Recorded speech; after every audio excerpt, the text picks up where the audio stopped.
inexplain sa akin. Just because palayan yan, hindi ibig sabihin na pag binahayan mo, it will not cause flooding kasi na-displace na yung pwedeng absorban ng tubig eh. So I do not know if there are the same principles pagka nga nag-reclaim ka, tapos dinikit mo exactly there. So again, I'm not saying let's stop the reclamations. I'm not saying I'm 100% against it. I'm just saying if the government is going to say yes, let us be very firm sa regulation na yung best engineering, environmental, architectural, urban planning ay i-implement natin doon. So I'll stop there, Mr. Secretary. Can you look into that? Okay. Your Honor. Now, Mr. Secretary, in last year, instead of asking you questions here, we had a short coffee date, no? And I asked about yung road from, was it Calamba or San Pedro going to Bicutan na uutangin sana sa ADB? Oh. Laguna, LLRN, Laguna Lakeshore Network Yes. Development. Yeah, sorry to be blunt but when I talked noon, ang sinabi ko sa inyo, walang consultation sa local yon. And I did tell you I live there. So if you go beyond Camp Bagundiwa dun sa kanto nun, going to the present road dike, yung tinatawag na C6, pero actually hindi C6 yun road dike yun. If you put a drone, every morning and afternoon, 30 to 40 minutes na yung traffic. For just less than a kilometer. Kasi talagang nag-bottleneck na marami ng kotse. So ang nasabi ko sa inyo, ang problema ko sa road na yon, saan ikakabit yon? Kung sasabihin natin i-direction nyo na, lugi naman yung city na dadaanan kami tapos walang off-ramp sa amin. Kung may off-ramp naman, saan? And then ang naging usapan natin noon, we will have a briefing in your office with the LGU. I will go with them. But when former Deputy Speaker Rani Abu went to your office ng January, ang nasabi nyo hindi tuloy. And then a few months later, nabasa ko na sa internet na tuloy. So, tuloy ba o hindi tuloy yung project? Your Honor, yes, that's correct, Your Honor. At some point in time, actually, the Asian Development Bank held that project in abeyance. We didn't realize that. I think they tried to postpone it for another year, but then the president said, I think we had to pursue this project. So what has happened, actually, Your Honor, is we ended up with co-financing with the Korean Exim Bank. So partly, the Asian Development Bank will be implementing the project next year pa yung from Calamba to somewhere. And then yung from Bicutan section all the way will be financed by the Korean Exim Bank. So, Mr. And Secretary, this is naging secretary din po kasi ako Yes. Wala naman umaabot sa mesa ng presidente na hindi nanggagaling muna sa Yes. departamento po. At ang presidente hindi babanggitin yan pag walang memo to the president. So Yes. obviously, from your department, umabot sa kanila. Kung mag-memo naman kami na, sir, we've been asking for a meeting sa local, hindi kami binibigyan ng meeting, hindi daw tuloy. Ngayon, sir, pagka hindi binigyan ng permit, kami ang sisisihin nyo. Tama po ba yun? Tama yun. Oh. Your Honor, this is just very recent actually kasi we just undergone the No, Mr. Sa- Secretary, it was 2 months Net- ko na nakikita sa internet. I can look at my Facebook now. And I saw the President react 3 weeks after mailagay sa Facebook. So obviously, someone sent a memo to the President a few months ago. Diba? I'm not against the project, but it has to be feasible for the city. Diba? Yes, So, Your Honor, yeah, my next exactly. question is, tuloy ho ba yung highway over the Pasig River? Yung tulay Di ba may pinopropose na highway over the Pasig River? yung this is the private sector yung PPP program, Your Honor, yung Yes. Tuloy po ba yon? Kasi hindi ko na nasundan. Sabi tuloy, hindi tuloy, tuloy, hindi. But I owe it to the Bishop Milo of Pasig, Taguig, and Pateros. He was objecting to that. I think the time he mentioned it to us, ang nabasa ko sa dyaryo, hindi tuloy. But I saw itong prominent nga na urban planner no si Palafox. no si Alcacer. Palafox. Hindi po si Alcacer. Paul, yung nagpo-post po ng mga gandang drawing sa UP, sa Pasig River, si Alcazaren, 'di ba? Oh, I've been following him sa sa Facebook, and dahil nasa Board of Regents din ako sa UP, ang dami niyang magagandang proposal sa UP. So, he showed me, I saw it sa Facebook niya. Sa Korea, meron ngang over the river, Han River. sinira pa nila. Tinanggal nila eventually because it wasn't good for the view, for the properties, for the environment, etc. So, tuloy ho ba tong PPP na to, or it's still under study, or what? I think, Your Honor, the latest is, again, this is under study because of the environmental Yeah. issues So, that has let been me raised. just put the DPWH on notice in case consulted kayo. Kung NEDA, wala Opo. kaming magagawa. But again, I checked with the City of Taguig. There was no consultation. Okay. So we're just sick and tired, Mr. Secretary, if you allow me to be blunt. No, I'm not directing this to you. I'm directing it between the local government and the national government. Yeah. Many local governments are sick and tired of being blamed for the delay or red tape when ang nasa local government na consultation is from the planning. Yes po. Hindi pagtapos na tapos sasabihin sa inyo. I do not know if you are aware that hindi pumayag ang DOST na maglagay ng train sa General Santos Avenue because the vibrations will affect their laboratories there. Mm. So although malayo-layo, I don't know if even if you propose now a ano po tawag doon, Expressway. para yung sa exit nung Oh. C6, if doon nyo ilalagay para nga mas mabilis, parang skyway type, hindi ko alam kung papayag ang DOST. Oo. Unless nga may lupa ang para ilipat ang DOST, but that sounds kasi ang laki ng ilang hectares sila parang 40 o 60 hectares ang DOST doon, no? So the alternative route before nung panahon ni President Aquino until President Duterte, na alam ni Senator Mark Tot kasi pinakiusap ko sa kanya, they identified somewhere, pero ang tatamaan is 1,500 houses, and 500 houses were ancestral na mga ilan hundred years old. That's why nga nilipat dito sa General Santos with the permission of then Secretary Mark, and from 4 lanes, 6 lanes with bike lane na itong General Santos, no? So I'm not saying no to the project, Mr. Secretary. I just want your commitment that it will be a win-win project. Hindi pasubuan tayo na, bahala na tayo dyan, okay na. Diba? I mean, who doesn't want more roads and less traffic, diba?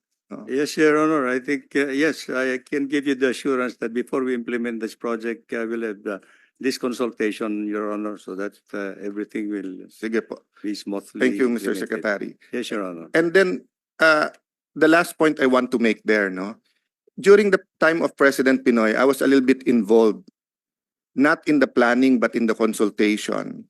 So nung plinaplano yung C6, ang problema yung health ng lake.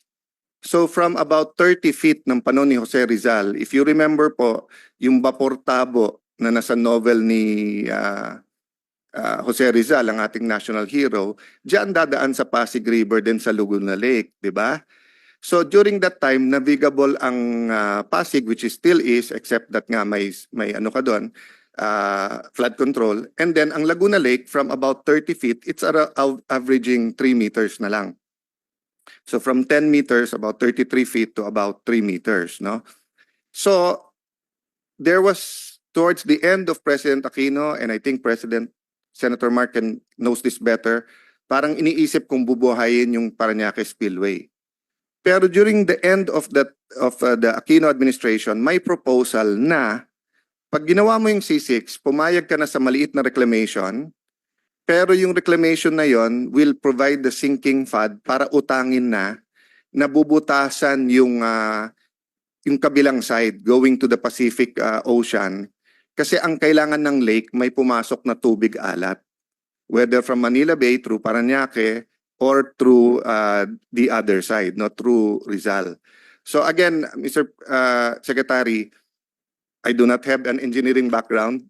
I've been asking my first privilege speech in 1998. First privilege speech is Laguna Lake. Sabi ko, LLDA, Laguna Lake Development Authority. I see the Laguna Lake, I see the authority, where is the development? Okay? 1998 po yun. Pare-pareho na tayong tumanda. Nandun pa rin yung Laguna Lake, nandun pa rin yung authority, pero wala pa rin yung development. Samantalang, Mr. Secretary, napakaganda ho. Diba? Napakaganda. Maraming hindi nakakaalam, buong Singapore kasya sa Laguna Lake. So kung sinasabi natin sana maging parang Singapore tayo, of course, the integrity and discipline is something else. But in terms of area to develop, Rizal, Laguna, and then Muntinlupa, Taguig in Metro Manila, ang dami natin pwede i-develop, but it has to be done right. So may I ask, no, whether an ADB study or it's bigger than Singapore.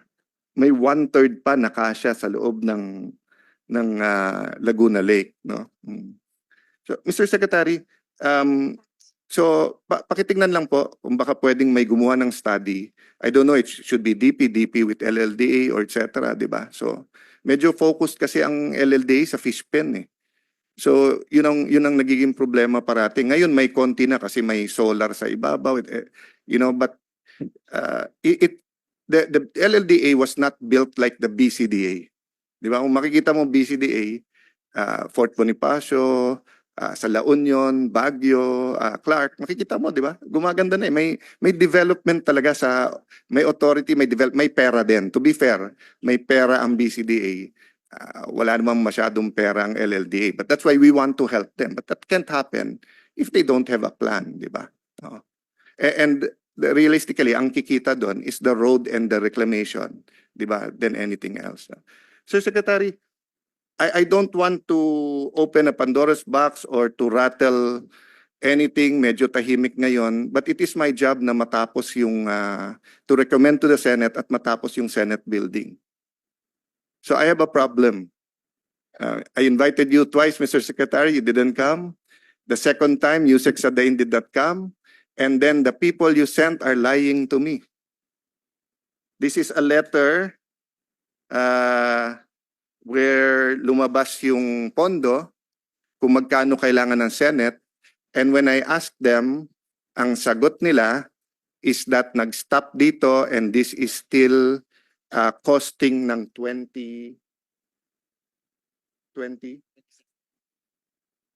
Yeah, no, ano sabi nila yung funding na, yung when was the costing done? 2021. Oh. September. Sabi nila costing 2021 pa daw. 2021. Okay. I took their word for it. I took some of my colleagues' word for it here. So I asked DPWH, please submit to me a costing. Do not engineer para apples to apple. Then afterwards, we'll do a value engineering together. Every week, next week. July 15 pa ho kami nag-meeting. It's already September, wala pa ho. So wala namang ibang sisisihin pag na-delay yan, kundi si SP at saka ako. So kung 1 trillion pesos ay kaya natin i-costing, bakit yung phase 3 ay hindi natin ma-costing? I understand, takot yung iba, but hindi po ako nakakatakot pag wala namang mali. Hindi, this is not the Blue Ribbon Committee. I'm not after shenanigans here. I just want to get the right price and finish it. Why am I saying they're lying to me? Because hawak ko ang sulat ni Secretary dated 2023 to Senator Binay saying nga some of the things na they agree or disagree on and that ginagawa na yung costing. So hindi totoo yung sinabi sa akin ng project manager nyo. Nag-press con pa ako a few days after to say so many people are lying and keeping the truth from me. Bibigyan ko silang chance. That was 1 month ago. Every week, pina-follow up sa kanila costing. Hindi nila inaamin sa akin. So pinag-uusapan namin yung unang fasad na 1 billion masyadong mahal. So ginawang 400 million, yung 400 million ng pala yun, hindi pala all in. Yung after the first, nagpakita ng apat ba? Anim na pwede. Nagpakita ng apat, may napili isa, ang mga senador, 450 million. Lumabas, hindi pala inclusive yung iba doon. So nung kinompute ko, 2.7 billion pa rin abutin kung kasama yung glass. Okay? Hindi naman sinabi sa akin ng project manager, may pangatlo na pinag-uusapan ninyo mismo, Secretary, dito sa sulat. So ang hihingin ko lang, dalawa lang, honesty at saka deadline. Kasi nga, Mr. Secretary, hindi ko maintindihan. Di ba, maraming nagagalit sa akin sa project na to. Kayo po man, Mr. Secretary, bumili kayo ng hotel, bumili kayo ng private na bahay, di ba? Or eto, pagpasok nyo as secretary, di ba the first thing you do is make an assessment eh. Not to kick people out or not to, di ba, not to find fault, but just to see where we are and how we can do it, di ba? Oh, I was not even the one who announced this. The Senate President in the flag ceremony, sabi niya, exact words, OA na yung presyo. We understand there are reasons. Nagka-pandemic, na-delay, nataas, nag-iba-iba design. So anong trabaho ko? Find out, get it done. Ito ang worry ko, Mr. Secretary. Nung una, we had enough time. And to be fair, Yusek Sadena, you've given me, yun din ilalabi ko, Sec pala. Sa budget nyo ba, may budget na for computers? Kasi CD pa yung mga binigay sa akin ng Yusek Sadena. Wala pa ata kayong flash drive at saka hard disk na or web na or yun talaga ang mas. Anyway, just to make it light but seriously, Mr. Secretary, can you look into it? Can we have a high-level meeting? I just want to know, I just want to tell the Senate President three things. One, kailan natin matatapos yan? Two, magkano pa kailangan para matapos? And then three, how do we work backwards from the time na matapos at magkano para magawa? Kasi I heard under the old procurement law, I haven't fully studied the new one, pag design and build, hindi ata pwedeng mag-build, kung ibibid, hindi ata pwedeng mag-bid yung nag-design, di ba? Oh. On the other hand, ubus na ata natin yung negotiated and wala namang maniniwala sa akin pag ni-negotiate na hindi ako nag-push na mag-negotiate. That's what I meant sa high level.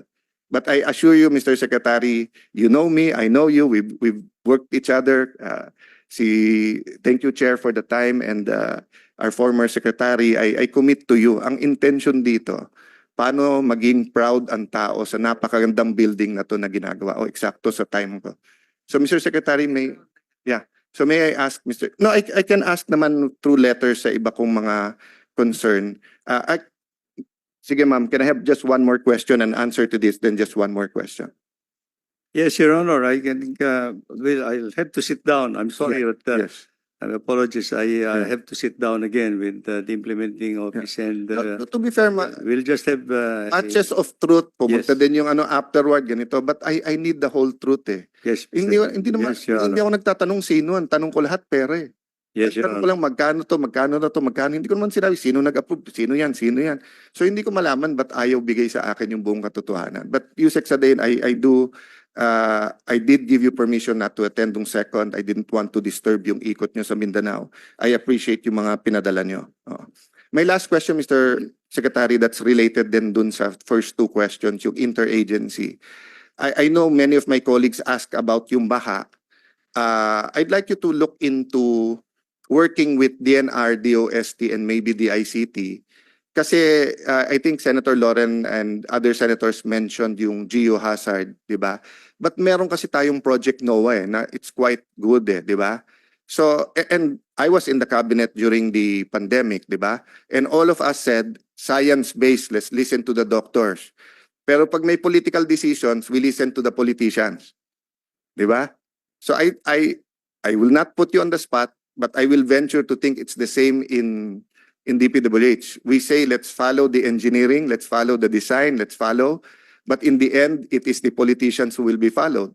Whether it's in Malacanang, it's in the House, or it's here in the Senate, DBM, whatever. I'm not saying politicians are always wrong.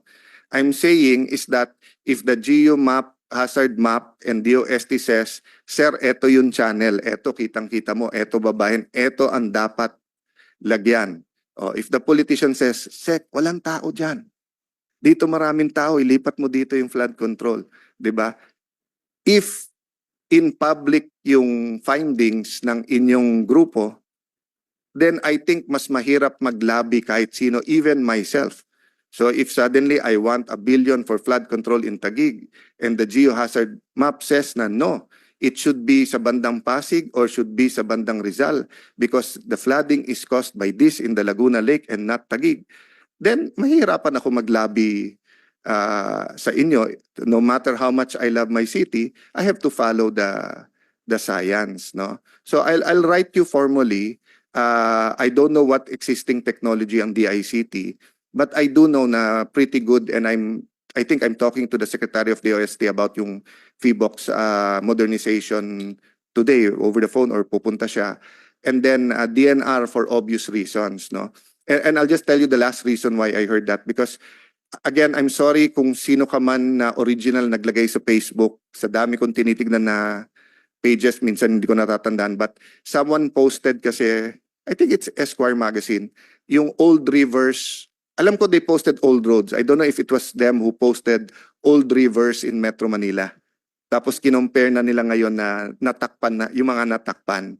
And when I was talking to my wife, Mayor Lani, she was telling me, talaga, if you look at some of the subdivisions from Fort all the way down and without the embos, etc., marami talagang dating may creek, may whatever, ano pala, ang dami pala ang Tagalog name for waterways, no? May esteros, may and everything, all going to the, yung kalye mismo namin is called Pasong Kalabaw. Paso means daan, because from the South Super Expressway, which used to be Palayan, ang mga kalabaw sa kalye namin dinadaan going to the Laguna Lake para paliguan doon. So I assume, kung doon dinadaan yung mga kalabaw, there are lower, mataas yung area namin na overlooking the lake. May mga areas na doon dumadalay naman ng tubig from South Super Highway going to the Laguna Lake. Kasi yun yung natural eh. But nung nagkaroon nga ng building subdivision na naharang na yon, di ba? Last question, Mr. Secretary.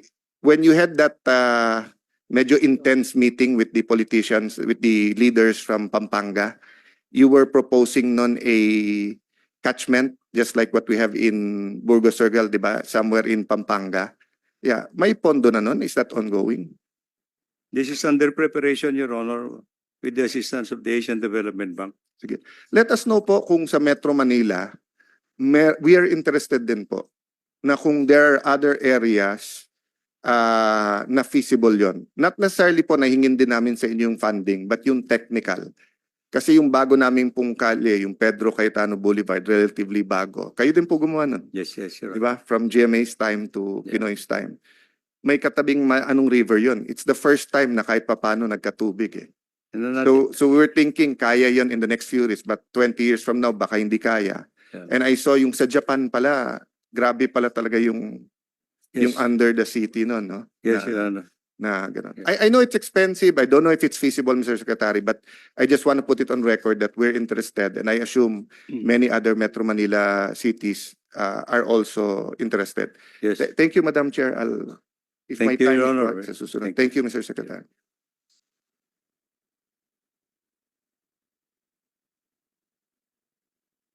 Thank you, Senator Allen. Now, the former DPWH Secretary and now a member of the Senate, Senator Mark Villar, will ask his questions. Yes, I'd like to start. This is my first round of 2 rounds of wala, ano lang. 1 round lang ito. I just first of all I'd like to commend my former colleagues in the DPWH. May nababasa ko na mataas ang disbursement levels natin. So I commend you for continuing the good work that in the department. As always, our economic growth is always hinged on our infrastructure spending. And when we have high economic growth, we can always point to DPWH as one of the drivers for our high GDP growth. So I congratulate the whole team, the whole family for last quarter's high GDP growth and infrastructure spending. So congratulations. And ako gusto ko lang sana magpa-update sa mga high impact projects, sa mga flagship projects ng DPWH. Marami pong mga projects ng DPWH na malapit sa puso ko, at malapit sa puso ko dahil alam ko na napakalaki ang impact para sa ating mga kababayan. Lalo na po yung mga flagship projects, mga foreign funded ODA projects, patulad ng Bataan-Cavite Bataan-Cavite Bridge, which is connecting two of the most progressive regions in the country, 4A and 3. At pag natapos po itong project, malaki po ang pakinabang ng ating mga kababayan sa tulay na yan. So gusto ko po sanang tanungin ano po ang latest update sa Bataan-Cavite Interlink Bridge. Thank you, Your Honor. First of all, well, thank you for your